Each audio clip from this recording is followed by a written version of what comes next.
everyone, and welcome back to another episode of Always Open. We are so glad you are here with us today. I'm your host, Barbara Dunkelman, and today on the show, we have two wonderful people, as always. We got Alfredo Diaz. I'm back. Welcome back to the show, and also welcome back to our another guest, Armando Torres. I'm gone. You'll never see me again. Oh, I thought you meant gone. Oh, no. I'm drinking a twisted cracking tea. up the twisted tea. What is twisted tea? It's like Alcoholic? yes, Okay. for alcoholics by alcoholics.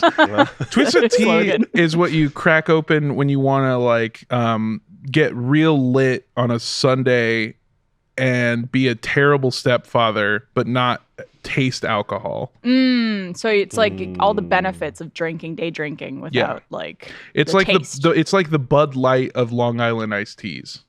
Okay. Yeah. Okay, And they're my favorite interesting. one because there was that viral video of that guy smacking another guy with a big tall boy of twisted tea.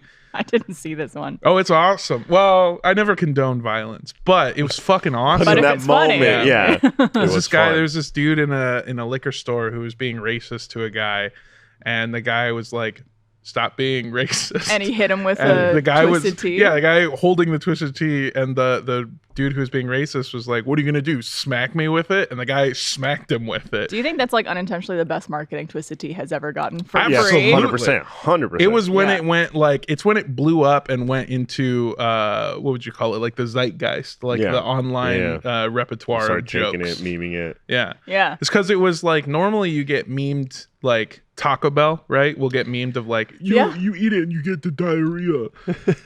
Which is not true, by the way. Wow.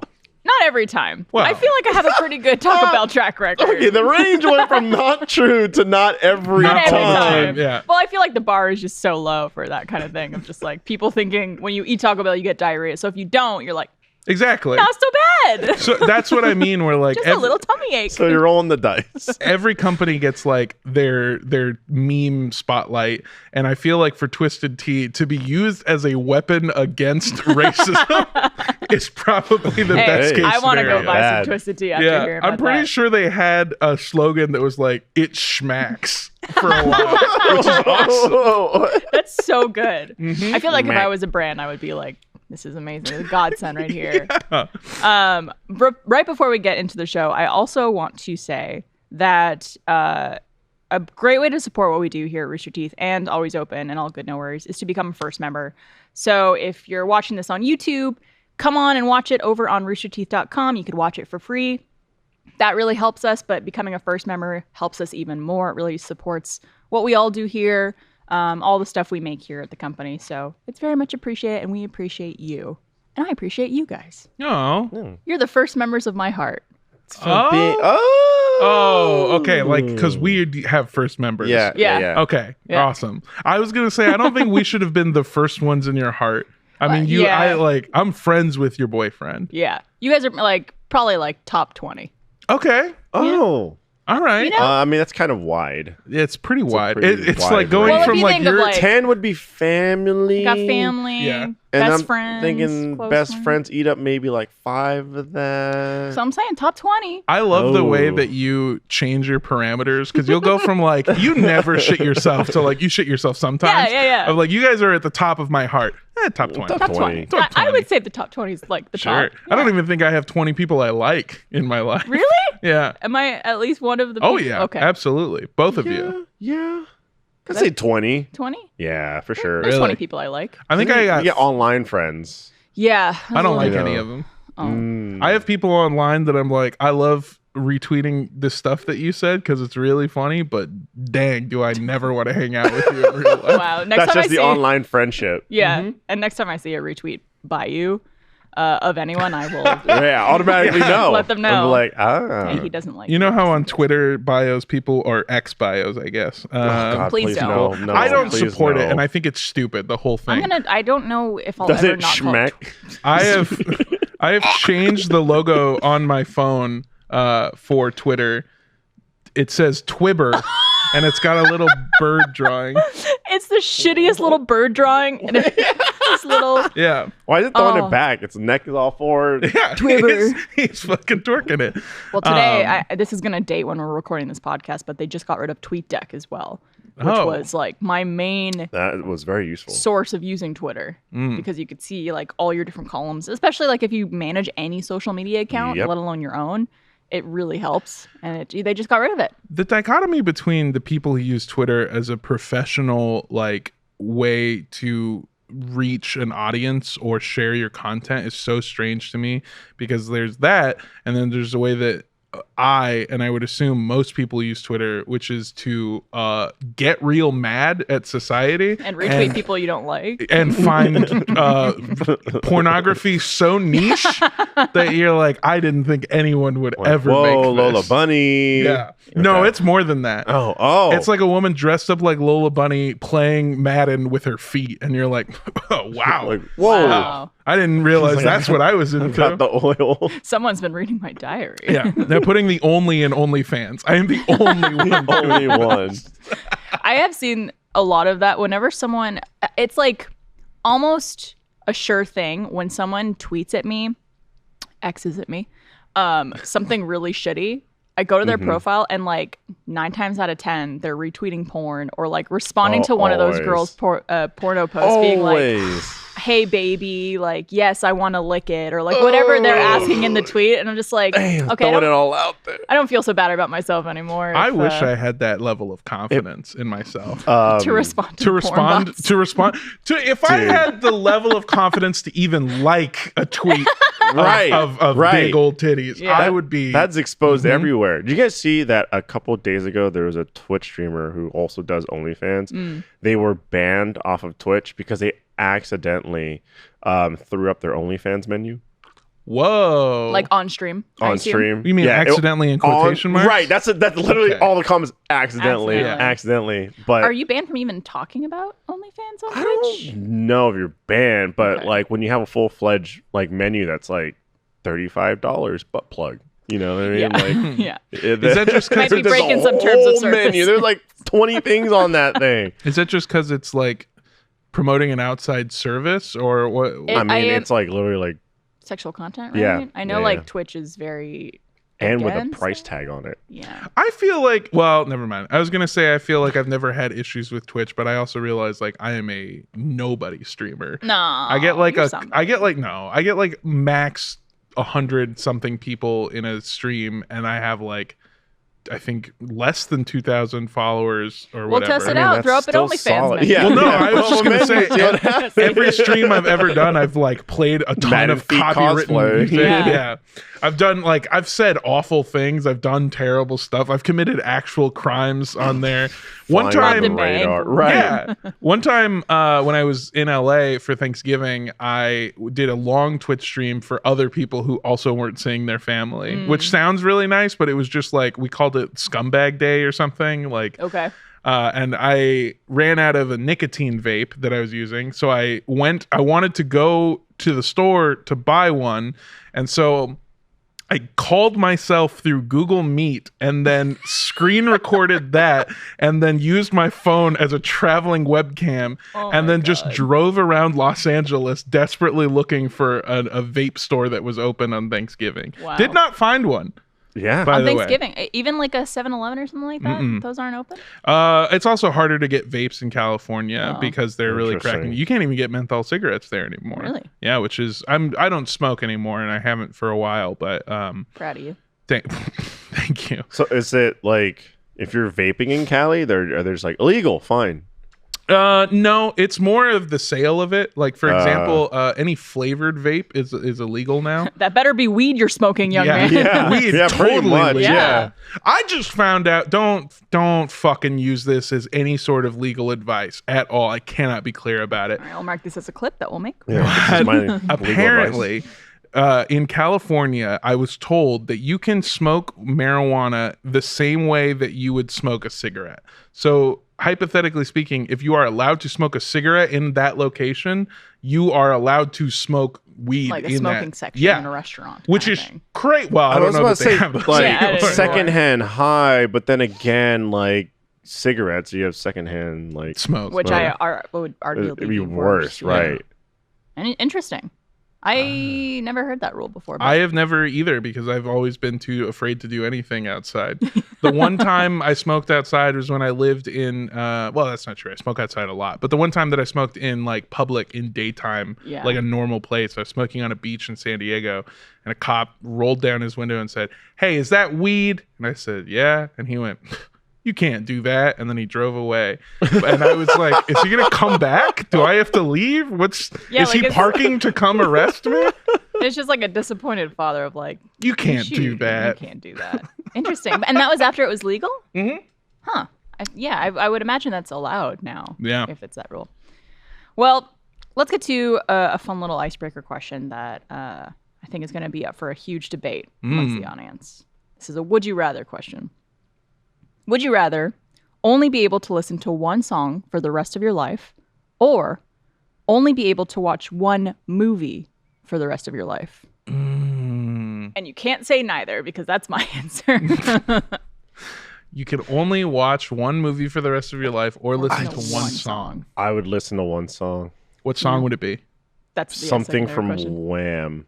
From Wham? Really? Probably, Wake yeah. me up Before you go. Is that Wham? No, that's wait, let me find. That's not Wham. That's not Wham? No, who is that?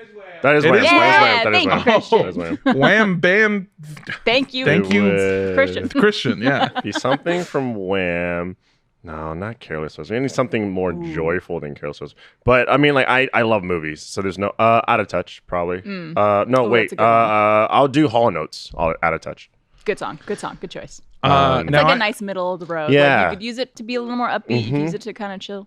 I have a question Yes. because some of these things are conflicting. For example, Okay. if you're choosing to only listen to one It's a song, musical. it means that every movie you'll ever watch, the Oh. background will be "Wake me up before you go." Like it's Oppenheimer. The bombs are going up. Is that how that works? I mean, Yeah. I didn't even think about that. How like there's soundtracks. That in is movies. how that works, isn't it? I'll give you this. It is, if you're watching a movie, it is movie film score orchestra version of that song. Bow, bow, What's worse Staccato strings. then? Dun, dun, dun, dun. Because I love movies. Yeah, I'm on the same page as you. Is like I feel like I'd be missing out on a lot more if I didn't watch movies. So wait, say if you chose movies and chose like, I mean, Barbie. Barbie would be a great movie to see over and sure. over again. But every time you went to the movie theater with anybody, group of friends, significant others, etc., family, it's always playing Barbie. Yeah. Every time, yeah, I like your idea that it's cursed, where like you try to trick the system by buying a ticket to a different thing, and then Yeah. it breaks Like this- and plays It- Barbie. that's exactly what it's gonna do. I would rather die, I think, than choose any of these options, which I know you said isn't an option. The thing is, like, music is such an important part of my life where I listen to it constantly all the time, always. When I'm writing, when I'm driving, when I'm doing stuff, and I will listen to a song on repeat for about a week, and then I never want to hear that song again. So I know that if I chose that, I would, the sweet, happy sounds of Wham would make me lose my fucking Oh yeah, mind. it'd be torture. I think Yeah. at some point. I would be curled into a corner, Right. crying my eyes out, listening to What Wham does every TV day. shows count? I would say movie. Movie, okay. Movie? Movies. Which, then- I mean, being able to watch TV shows kind of scratches that itch in a way. Kind of a cheat, yeah. Yeah. I guess you could technically listen to covers of Wham. You'd probably spend a lot of money That's commissioning true. people to I like Yeah. how we keep using Yeah. Wham Yeah. as the default. Absolutely. There is no other music. Yeah. We've settled this.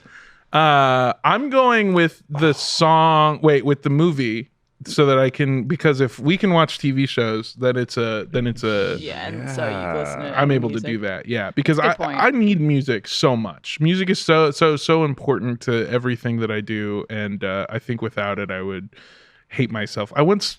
When I was in high school, I broke up with a girl because I asked her what her favorite music was, and she said, "I don't know, whatever's on like 102.7." And I went, No, Kiss FM. yeah. I went like Kiss FM, like just like rock music, and she goes, "Yeah, or whatever." And I was like, I can't love you. This is Hey, That's how important music is let people to me. have their interests. People can have their interests, but music is such a huge interest for Yeah, me if that it's- But I mean, if like- we don't share that interest, it's Yeah. not going to work out. Yeah. I mean, at least at the wedding, you have control of the music. No, we had to put on Power 106. Or, Kiss Kiss FM, FM. I mean, yeah. What are those? Do you guys remember those CDs? I had a ton of these when I was like Now? in middle school. The Now CDs. Yes! Like Now 52, where it had like, Oh, now that's what I call music? Yeah. Yes, yeah. and it would be just like a collection of Oh, hits that was from the great. previous year. I Yeah. loved those. I had Level like 65 mixed with Christina Aguilera Yep. mixed. and Some you got Aqua on there every Aqua, now. yep. banger. I would be, holy shit, I would be way more, man, if you can watch movies, or if you can't watch That's a movies, good but question. you can watch It's TV, hard. It's really hard. I would say, because that's kind of cheating, what if it was that you could only listen to one mixtape with 5 songs on it? So then you get a wider range You of could do stuff. like a bit of a slower song, Yeah. or upbeat song. You can go, now that's what I Chills. call music for the rest of my fucking life. Oh, God, that's rough. Well, yeah, I'd have to have something from the 80s, 90s, Sure. early 2000s. I'd have to have probably I Will Find Him from the Man of Steel soundtrack. Mhm. That's the workout jam there. Of course, Mhm. gotta have a workout jam. And then I don't know what my fourth would be. I'm going fucking 5 Wham songs back to back. So I hope that answers your question. No, it does, yeah. The movie thing really hurts my heart because I love movies so much, but TV is my favorite form of Consumable, storytelling physical. media. Yeah. Yeah, but music is so integral to who I am as a person that if I lost it, I would lose myself. Dissolve. Yeah. Yeah. as I a feel person. like music does bring a lot of joy into life, Mhm. into moments in your life. So that'd be a hard one to give up. But it's just like so much of like culture and lot. like how we connect with each other. It's movies. And, Yeah. Mhm. But yeah, I think if I still had TV, I might choose music over movies. Hmm. in that Can I sense. watch a movie in 132 parts on TikTok with the worst captions you've ever seen? Does You know that what? count? Sure. But it has Yeah. to, it's only if it's like you have the black bars on top Yeah. and bottom and it's just in the center of the TikTok. So It's it's not cropped like. God. horribly. You're missing scenes all the time. And it's also filmed in the theater, so you have like the audience reactions too. I'll allow that one. That's the part I miss about bootleg movies. Is when you would, when it would look terrible and an attendant would come by, so you miss part of the movie because it goes under you a hear jacket. the rustle of the coat. Yeah, Yep. something Although- crazy happens. You hear a woman go, "Oh damn!" There's certain instances where I actually really love that. Like I've gone back to watch audience reactions Oh, to like 1000%. That's Infinity War. that's a whole and, different like, thing. Yeah. Yeah. That no, kind of stuff I've is done so exactly fun. that. Oh, like you're talking in Endgame credits Oh my god. every time. All that stuff. Yeah. I go back. It's like some weird pleasure of like getting to relive the first time you saw those movies and like because I don't know about you guys, but seeing Endgame in theaters in person when it came out was probably one of my favorite memories, like ever. Yeah. Just like the excitement, the audience 1000%. reactions. Everyone was on board. The one thing I do watch, and this is kind of sick of me, but the I think it was like the last Twilight, the audience reaction when they had this, they were about to have this big fight, and then everything pops off, and the dad's head gets ripped off, and all that kind of stuff. Spoiler. Because Carlisle. Carlisle. Say his fucking name. Carlisle. And remember his almost death. Continue. Right, and then you just see the reactions because everyone was just because I didn't know. I mean, I didn't know, but like in that moment, whatnot, like that stuff is like not in the book. It was like a thought or dream. Oh. So when it happened in the movie, women were freaking out. Oh, yeah. People were, you can watch the trailer reaction. Oh my god! I gotta go look that up tonight. It's great. I just rewatched the series of Twilight movies, like all of them. And when that happened, me and my partner watched it, and we both went in sync. Oh shit! It got like such a visceral. I forgot that it even fucking happened. I've never seen any of the Twilight movies or read any of the books. They but now are- I know to look out for some decapitation. It's a great audience reaction moment. The Twilight movies are such an odd thing because they are so poorly made but worked on by some of the most talented people. Like the people like you got first of all as a background character, fucking Anna Kendrick, or that's her name, right? Yeah. She's in it, and she was like, I forgot I was in that fucking movie. She's fucking awesome, and doesn't even remember doing the goddamn How series. wild is that to just like, I forgot I was in this movie, this mean, big movie franchise. That is pretty crazy, especially as big as Twilight. As big as fucking Twilight. You got Kristen Stewart, you got Robert Pattinson, who is you do. Robert Pattinson is one of my favorite actors acting Really? today. Yeah, he's incredible. If you haven't seen like Good Times, and kills it. I really liked Batman, his Batman. I liked his Batman. Yeah. But just anything he's ever in is something that I fucking love. And also I adore him as like a creator. I think he's got it figured out. What a testament to like poor writing. He came out of that and he was like in a ton of movies, and it was like, boom, I can act. Yeah. Oh yeah. Yeah. That's the thing, is that like he had this interview where he was telling people about like, yeah, I can't do a British accent. He's like, Hello. hello, governor. He was like, I was telling them I read the book, I read the source material, and this character is complex and charming and kind of sweet. And when we do it in here, it feels like you want me to be a fucking creep. And I don't like that. Yeah. And so I'm making the choice that the character is going to be a little more well-rounded, three-dimensional. And then they were like, no, we just want you to brood. Yeah, and he's like, well, I'm an actor. And you booked me for this role. I'm the lead in this movie. What are you going to do? Get rid of me? And then his agent called and they were like, they're going to fucking get rid of you. Yeah. And Shit, he was like, really? I will. Remember that, yeah. Hey, guys. Hey, Rudy. And he was like, Yeah, I'm really. He did a great job with it. I also I forget liked it. so much, and this is not going to mean anything to you, but the first scene that Bella and Edward meet, the titular, well, I guess not titular classroom? at all, the titular Twilight. Yeah. Isn't it like They meet in the classroom, and in the story is he smells her and she's so alluring that he can hardly resist himself from going to her and like eating her or fucking her, some primal bullshit. tomato? Again, Yeah. very creepy. Yeah. But in the movie, the way that they show it is Edward looks at her and then goes like he's about to vomit. Like she's the stinkiest Yeah. person on the planet. There are so many choices in this movie with such an amazing cast and crew that you're like, fuck, Wow. man. What a choice. I love seeing everyone cash those checks, baby. It's awesome. You guys are making me want to watch this. They're really bad. really good. I'm gonna have to have a Twilight movie night. But I It's also like solid. It's like It's like terrible, bad but good. good. Yeah. I love those types of again, movies. respect everyone who made it. Bad movies. I think we've all been there. Yes. Not with a movie, but with something where you're like, wow, that was so much fun, but was that a weird thing to put out? Hey, I was in Bloodfest. I'm just kidding. Great movie. And I've seen Hellfest, so I had a great time with Bloodfest. Bloodfest is one of my I'm favorite sure. experiences. So much fun. But it's a B movie. It's a B. I mean, it knows That's what what it is. is. Yeah. Twilight is a perfect it- movie to watch with other people, and I feel like I think you will still enjoy it, especially if you watch it with other people. And you're not afraid to like talk during the movie. Don't be afraid. You're not gonna miss fucking anything. But also like I had a special connection reading those books. Yeah. As they came out. Like that was my Game of Thrones. Okay. Twilight was my What? like the epitome of what fiction enough. could become. No judgment. At the time, that was like the first books that I read all the way through. Any sticky pages? No, Okay. because they belonged to my aunt, Oh. so they were sopping So they were wet. already sticky. Yeah. Yeah. All right. Well, speaking of the creative entertainment industry, we have a question here that was submitted to us by our wonderful audience. And if you guys have questions for us for the show, as always, you could email those to alwaysopen@roosterteeth.com.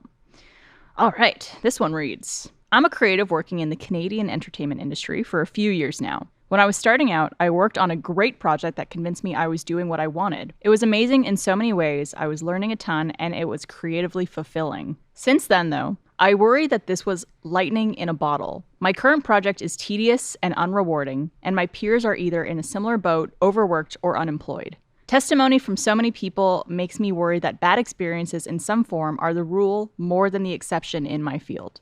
Jobs are sparse these days, and every day I miss what I used to have. I've been trying to find satisfaction outside of work, but worried that if I don't constantly work on my portfolio, and if I'm not the strongest artist, when a good opportunity comes along, it'll go to someone else and I'll have to settle, or worse, be unemployed.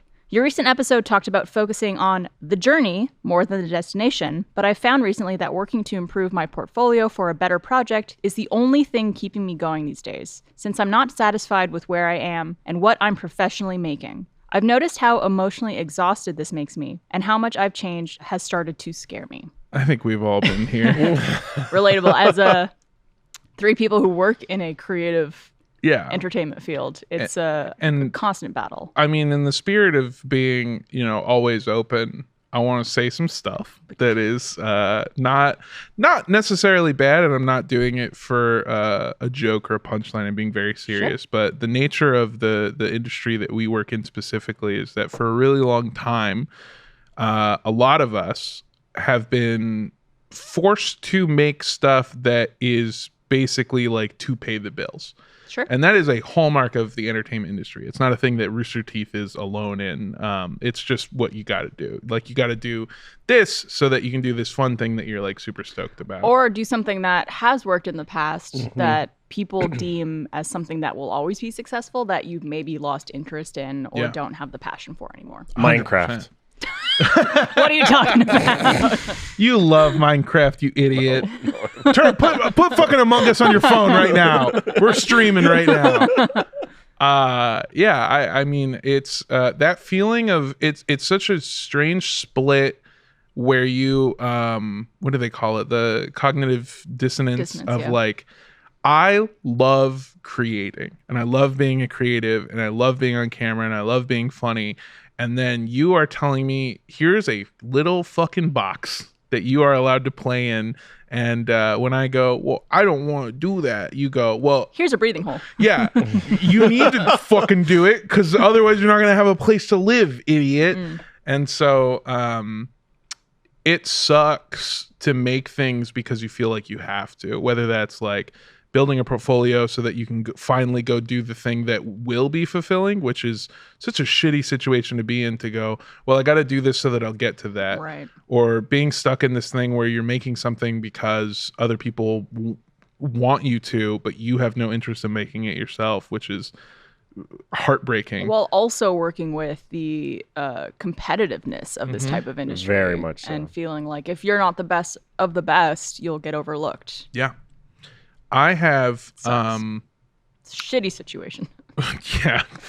I have recently tried to shift myself into enjoying the journey of creation, and luckily, and I know not everyone has the ability to do this, I work on the Rooster Teeth podcast, RTP. You do. Shout out to Rooster Teeth podcast. Find it on roosterteeth.com. Yeah. Segments on YouTube and clips on social and all that. But we have such a hard schedule where on Wednesday we have a writer's room where we plan out what we want to talk about.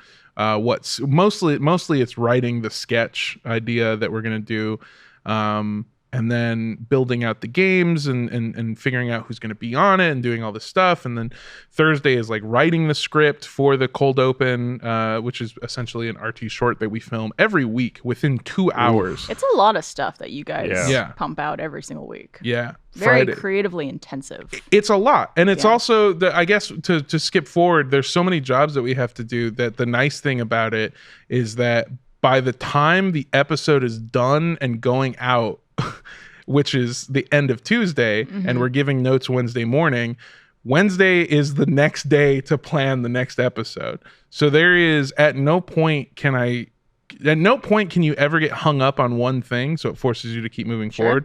But the other thing too is like, you can't worry about the last episode. You can't fix it. It's gone. You can only just focus. And we don't even get the feedback from that episode before we start working on the next episode. True. Yeah. So if you try something that comes out and didn't necessarily hit or work, you've already started the process of working on the next episode or film the next episode. Yeah. So it's like you have to almost be a 2-week delay on feedback. Sure. But we have sort of taken this new, I would say, radical idea of saying, fuck you.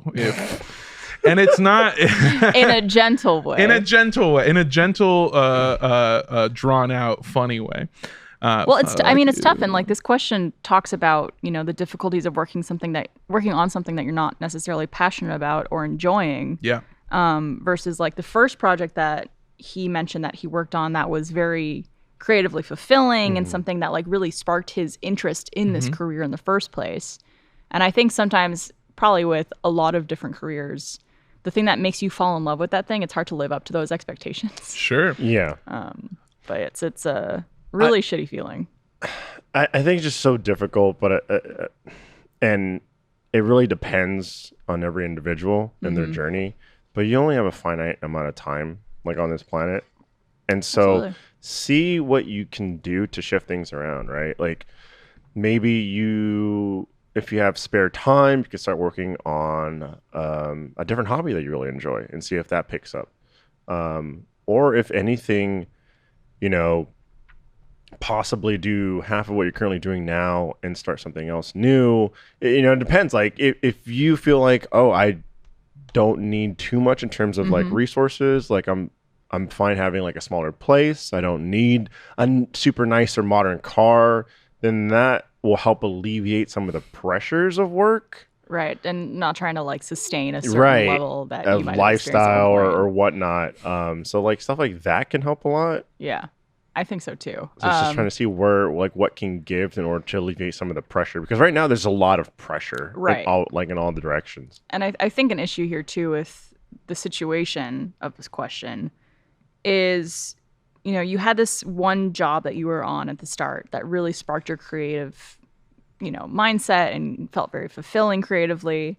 And then now the second project, I don't know if it's the second one or just another one that you're working on, is just not as rewarding. And you're feeling down on yourself about choosing this career path, perhaps. But I think that, especially in a creative industry, and you guys could probably speak to this too, it's such an ebb and flow.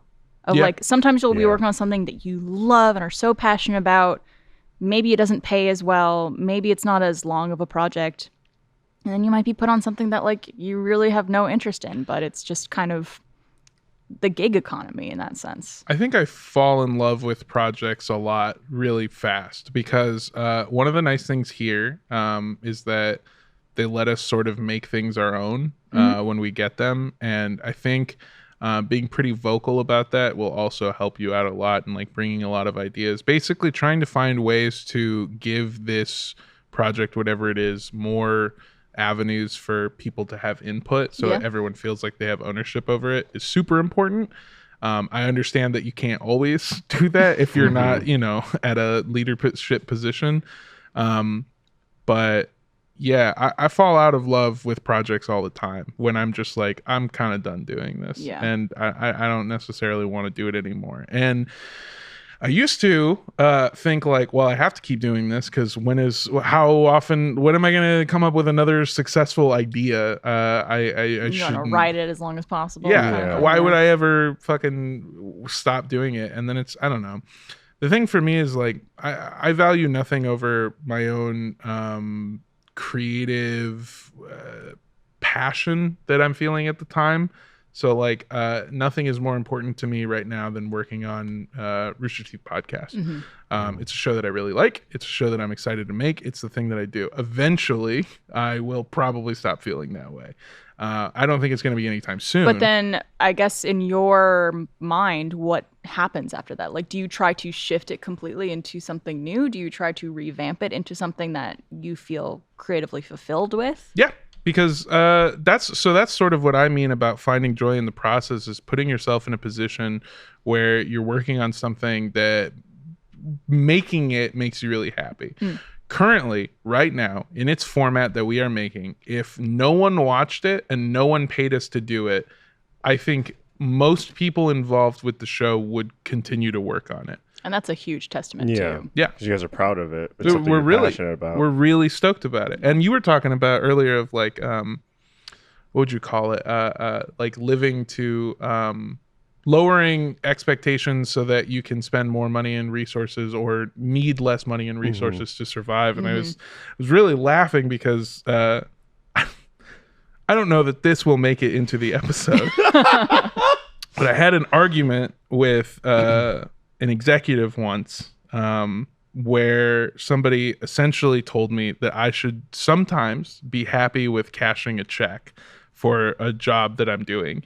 And I kind of flipped out and told them like, hey man, I don't know if you know this about me, but when I was like 20 years old, I quit everything and lived in a Honda Accord to go travel across the country. Yeah, I love that car. Not when you're as big as me, but Well, yeah. I should live in a school bus or a metro bus. So I told them like I did that and I quit to go do the thing that made me happy. So I don't know if you think that I would ever choose money over my own happiness. I don't think you know who you hired. And didn't go over great, but I've never not sort of felt that way. And I also realize that's an extremely privileged position to be in where like, oh yeah, definitely. Yeah. I'm not saying it from money. Like I don't have money to fall back on. If I lose my fucking job, I'm fucked, but I'll also be happy because I don't care. I've always found when I was homeless and living in a car, I was so happy making stand-up work and traveling across the country and earning just enough money to buy fucking food and water and pay for a fucking Planet Fitness membership so I could shower. Yeah. Smart. And shit. And yeah, like I was happy then when I started working here and I started making pretty okay money and getting resources where like we have a cameraman, Cameron Pester, who films our shorts for us, and I mean even the other people that work on this show, fucking Justin, who does cam op for us on the podcast, Fisher, who I think might be doing switching right now. Technical director right now. I mean, we have these resources, Mike in the booth, like fucking so many people that make the process easier, and I think the same level of happy. Yeah.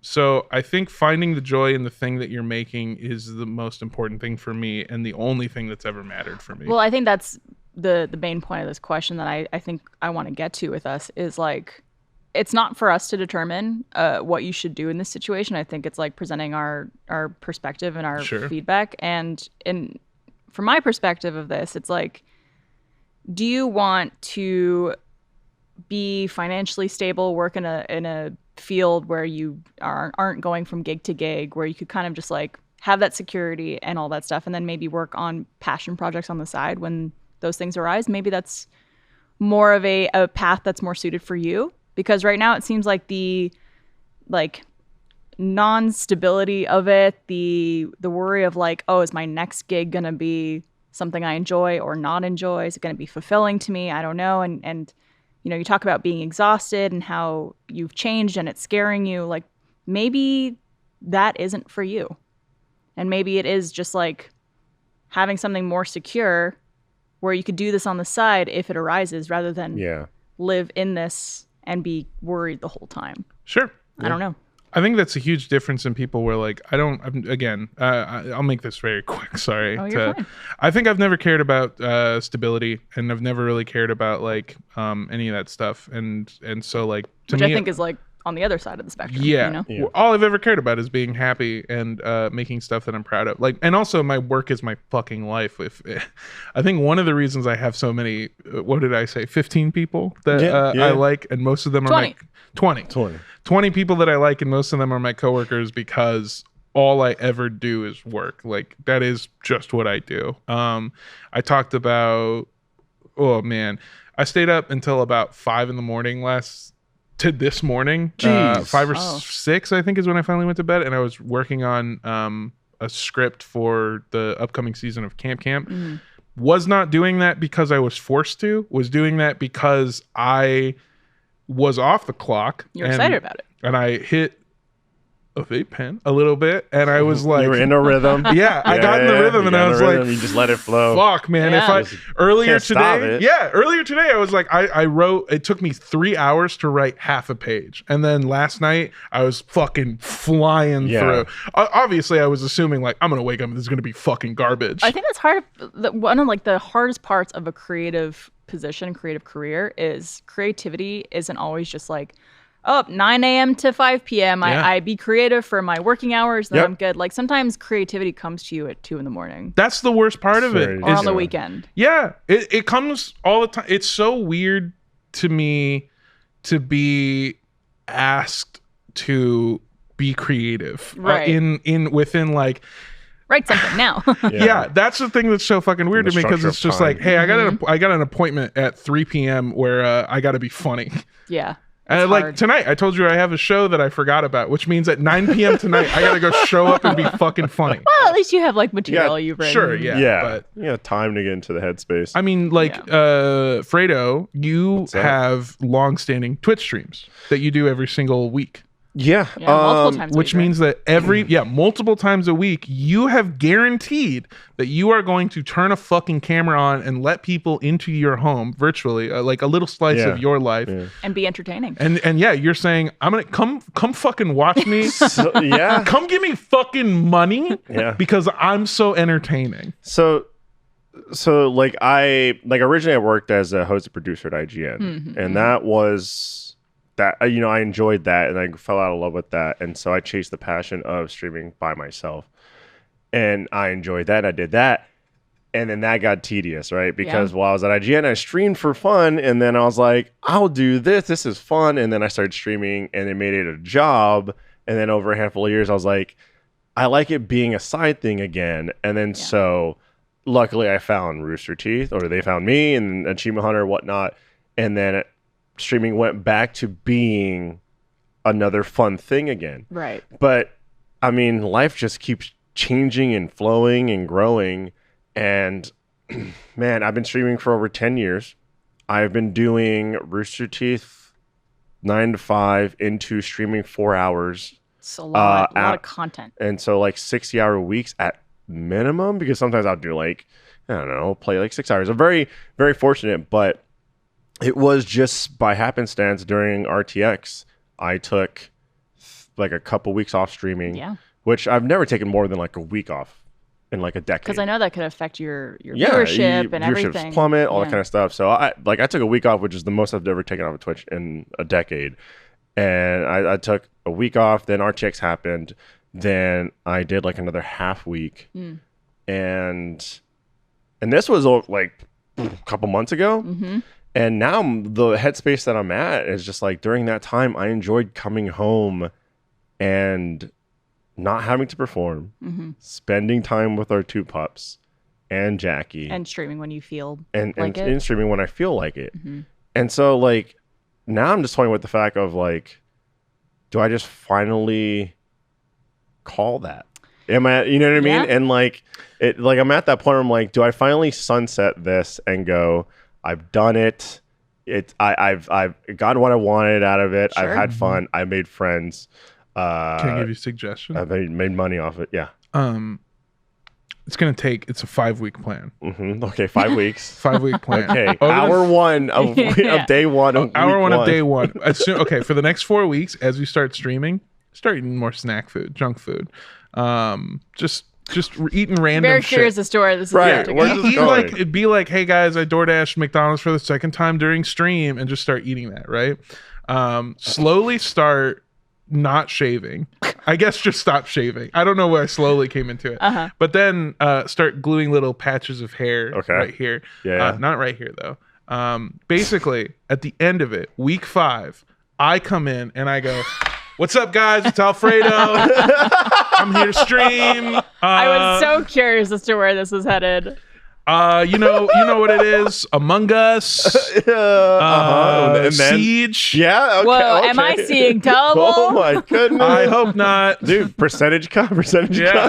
Hey guys, sorry I got a little big. And then you know what I'll do is it'll be a 96-week plan where I get to your size.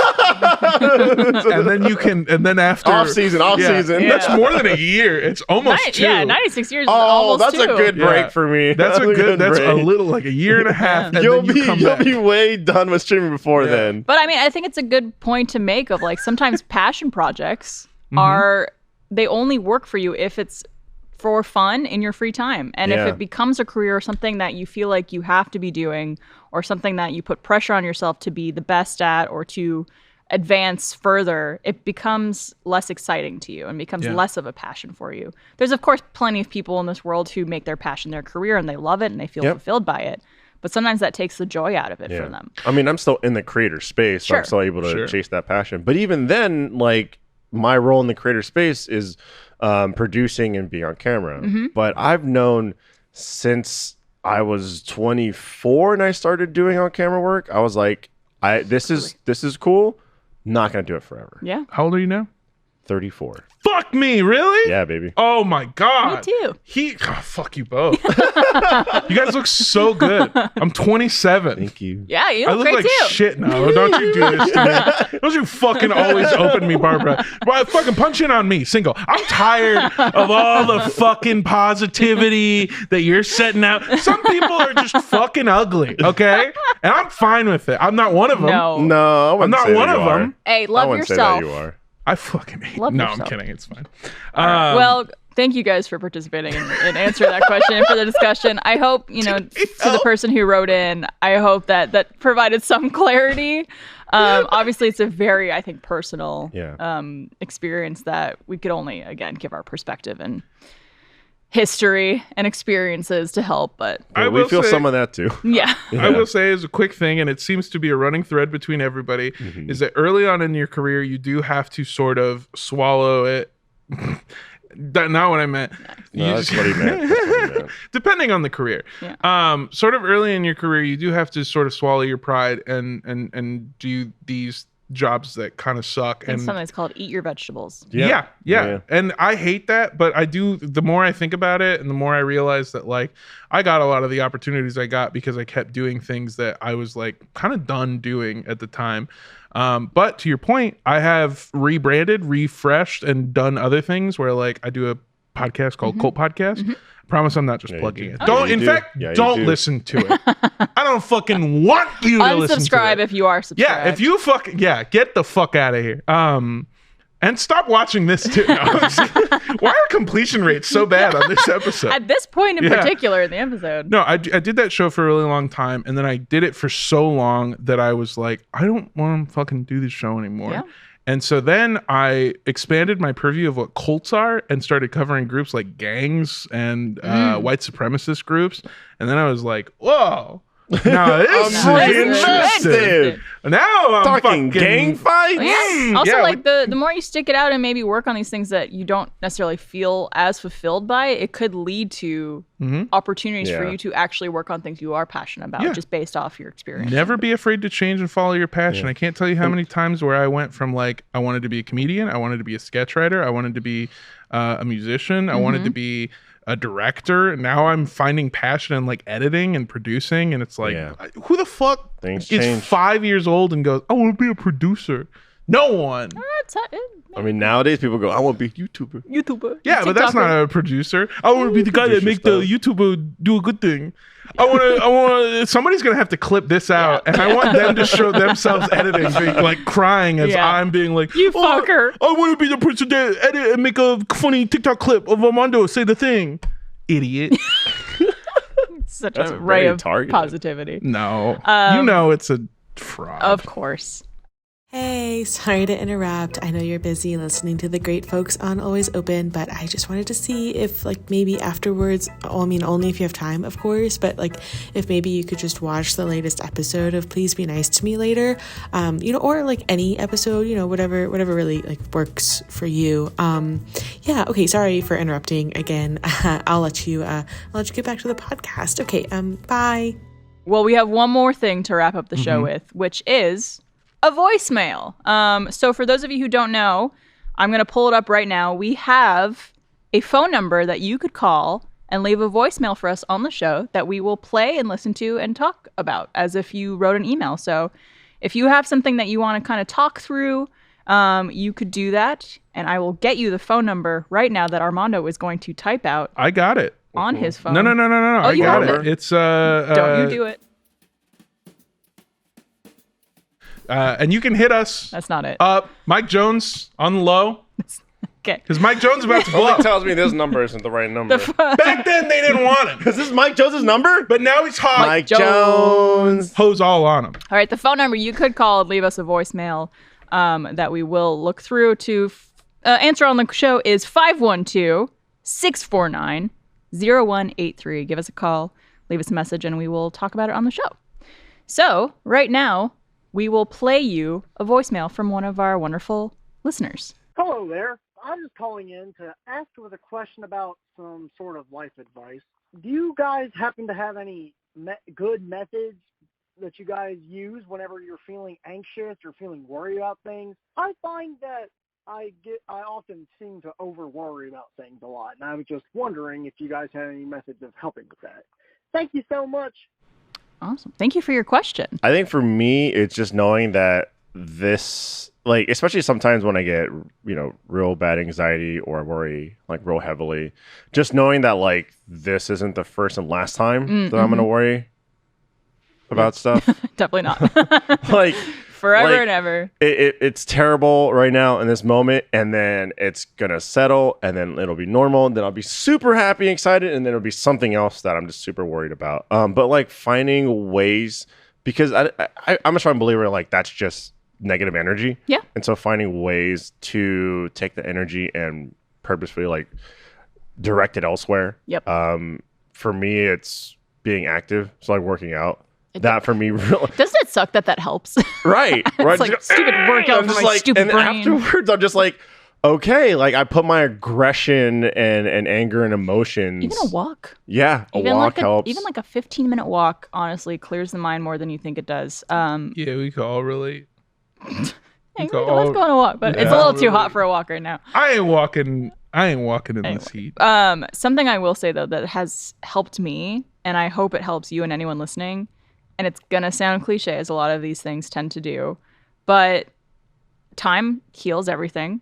And if you have been through tough moments in your life, whether it's trauma, anxiety, something really bad happened, you're having a really bad day, obviously there are things that linger and that always will kind of be in the back of your mind, especially when dealing with traumas. But you've managed to get through all of those moments and are here today. And there's no reason why you can't get through the moment that you're dealing with when you're thinking about something, when you're anxious about something. You will get through it. And I think having the comfort of knowing, like, eventually you will not be thinking about this. Eventually you will be past this moment. Often helps me deal with those situations. I've been laughing this whole time. Not in a mean way, but because as soon as I heard the question, the first thing I thought was like, how do I handle being stressed? And it was just like in my brain smash cut to me being like, ah! just screaming into my own mind void. This is not necessarily helpful, but it is a thing that I have done in the past, which is, hear me out. It's called bullying yourself into submission. Hot. Yeah. Nice. Subscribe to my OnlyFans where I give therapy. Or you bully people into submission. Hey, what's up? Monica, my name's Armando, and you need to be more open with yourself. Oh, dude. Fucking bitch. I do this thing sometimes where when I get really worried about something, I start to freak out, and then I go, okay, well, fucking why? Mm-hmm. And I go, what do you mean why? And I go, why? Why? What's the worst thing that's going to happen from this? Like, you're freaking out because what? You're afraid this person's not going to like the thing that you did or like you as a person, or you're afraid that what are you afraid of? And why follow that line of logic? And I guess you could do this in a much more supportive way, but I feel like this is what works for you. Being a little bit condescending and shitty to myself in my own brain it's what, but in a helpful manner. Yeah, because I'm in my brain, I'm thinking like, okay, well, this will happen. Oh yeah, like that's so bad. Yeah, you're fucking worrying over nothing. And then the more that I do that and think things through to their logical conclusion of like, yeah, why the fuck am I worried about that? I don't care. Well, I think the mind is a very interesting thing, and I think it has a tendency to think worst case scenario as a form of protection. And that is often a thing that happens, and why people get anxious and why that tends to be such a prevalent emotion and thing that so many people deal with all the time is because we often think worst case scenario. We think, oh, if I do this and that's going to happen and this person's going to think this, and then you kind of just roll into these like scenarios that aren't necessarily true or real, instead of tricking your mind elsewhere of saying like, no, I mean, maybe what if everything works out fine? Yeah. And I think a big part of it too is once you kind of go on that spiral, you start putting a lot of emotion and stock into hypotheticals. Absolutely. So you have to make sure to pull yourself out of that, right? And you go, this situation is bad. It'd be worse if it did this, and even worse if it did this. And all of a sudden, like, those possibilities are like, you're putting so much into making it a reality when it's step 1 hasn't even happened yet, but you're like, step 2 and 3 are going to happen and it's all going to be over. And so I think trying to cut that off right there and just worry, because you're going to worry, and that's just a part of life. Nature. Yeah. But just try and condense it to the thing that is actually in reality. The reality right now. I think I hardly ever do the thing where I think of like worst case scenarios as things that could never happen. Like, and I know that's a very nice thing that my brain does for me that doesn't do that. I have friends that deal with, certain things where they're like, if I don't do this thing, my mom will die. And it's like, well, there's no amount of logic I can say to you that's going to snap you out of that. Obviously, there are also, that's what I'm exceptions to the rule. Sure. Yeah. And scenario. That's all I mean is that, like, I am very lucky that when I do this hypothetical, like, what's the worst thing that can happen? My brain is very practical in the way that it problem solves. And so, like, I've never been like, well, what's the worst thing that can happen? The world can blow up. That's not true. The worst thing that can happen is this person is slightly annoyed with you, and then you get the thing that you want. If you're like, that's a certain situation that I was just in where I was like, I have to ask this person for something and I feel like I'm being annoying, and every time I bother them, I feel like I am bothering them and saying that it's bothering them, and like, I don't want to hit them up. And then it's like, okay, well, if you don't hit them up, you're not going to get the thing you need. Yeah. So hit them up, and then worst case scenario, maybe they're slightly annoyed with you, and then they forget. And then they move on. Or they're dealing with their own anxiety over a different situation that they're dealing with. And you will be a blip on their map. Which is usually the case. So I do that a lot. Another thing that I do that is, again, maybe not the most helpful, but I have been doing stand-up comedy since I was 17, so my brain is broken in the way that it handles thinking about stuff. I no longer feel embarrassed or anxious about a lot of social things or things that I feel like a lot of people would worry about, or I do worry about them, but that goes away because in my head, it's like, but that would be so funny. Like the amount of times I've like almost shit myself, and it's like, yeah, in the moment I'm like, oh, I don't feel good and this is going to suck. Yeah. But then I'm like, yeah, that would be like, if I was on stage at RTX and I shit my pants, oh my God, that would be so funny. I think people would love you for it. I think I would endear myself to everybody forever. Or you make these stupid mistakes, or be surprised. I think about these things where like, yeah, that would happen, and then I think like, that would be so fucking funny. And then I keep thinking of like ways to make it funnier. And then at a certain point, I'm just having fun riffing with myself, and then I'm no longer afraid. Yeah. And really, that's just a short list of people that, like, I mean, think about it, right? In high school, the number of people you want to impress, or didn't want to say the wrong thing around, or you put so much value into their opinion. So much value. High school. Where most of those people now, right? Yeah, like, or where most of them are veterans. So yeah. All right. Well, what do you want? What are you trying to say? I'm just saying. I don't know what's stock to people. Yeah, care about yourself and how you could positively affect the world, and not necessarily like what someone might be thinking about you. And again, it's easier said than done. These obviously like anxiety is such a prevalent thing that a lot of us deal with every day. But I think the thing that helps me the most, and I hope helps you, caller, is being as present as possible in the moment and saying like, I'm not experiencing this right now. This is not happening to me right now.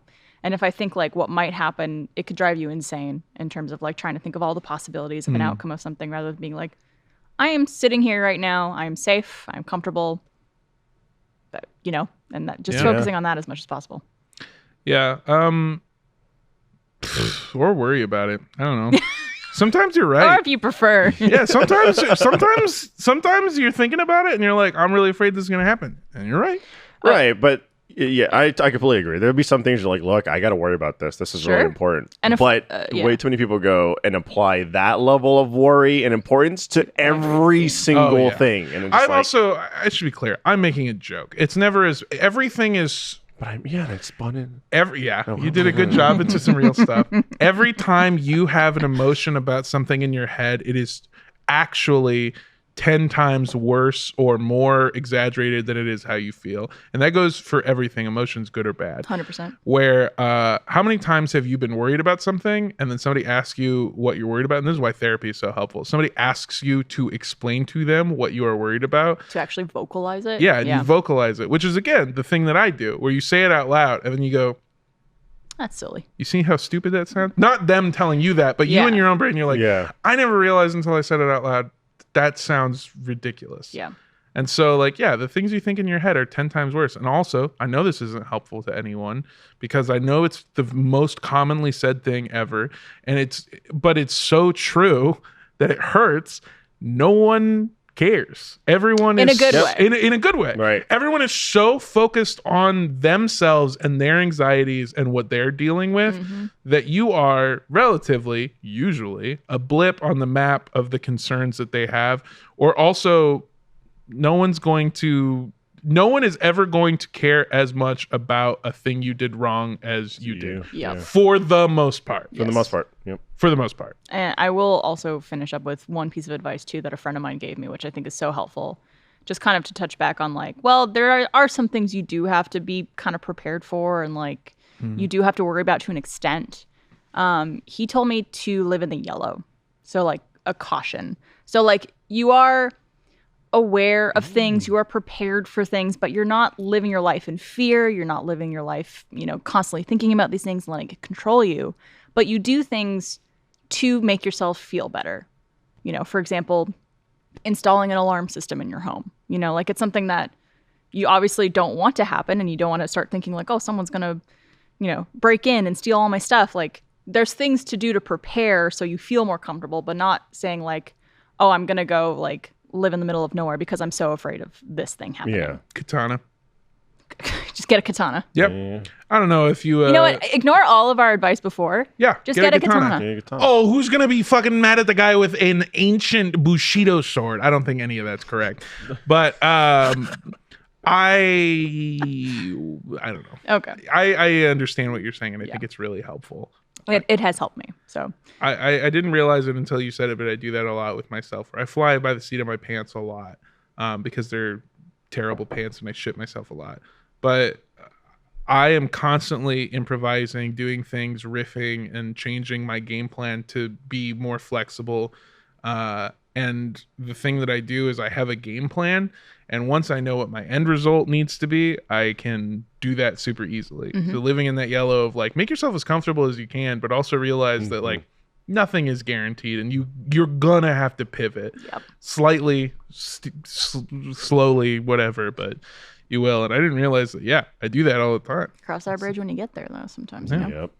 And burn it. Well, thank you both so much for being on the show today. Alfredo, Armando, wonderful time talking with you guys. Thanks for having us. Absolutely. Thank you for being such a... Hey, thanks for being here. No. Well, I was going to say thank you for being an actual good person sharing helpful and healthy advice and being open and honest. What do you mean you I do it a little bit. I like to make my little jokey jokes, but you're like a good balance. You're a genuine Stop it. person, You and used when the I G word. shut the fuck up. Well, I think you're both wonderful, and I think everyone watching the show and listening to the show is wonderful too. So thank you for being here and for watching this episode of Always Open. Tune in next time for another episode. Make sure you subscribe to the All Good No Worries channel. Check us out on podcast platforms, and please sign up for first membership on the Rooster Teeth site. It really does help us make this show as well as everything else we make here at Rooster Teeth, and helps us just live our dreams. Yes, it and does. Be creative. So please support. It really does make a huge difference. And thank you for being here. Check us out on social media as well. All Good No Worries, and we'll see you guys next time.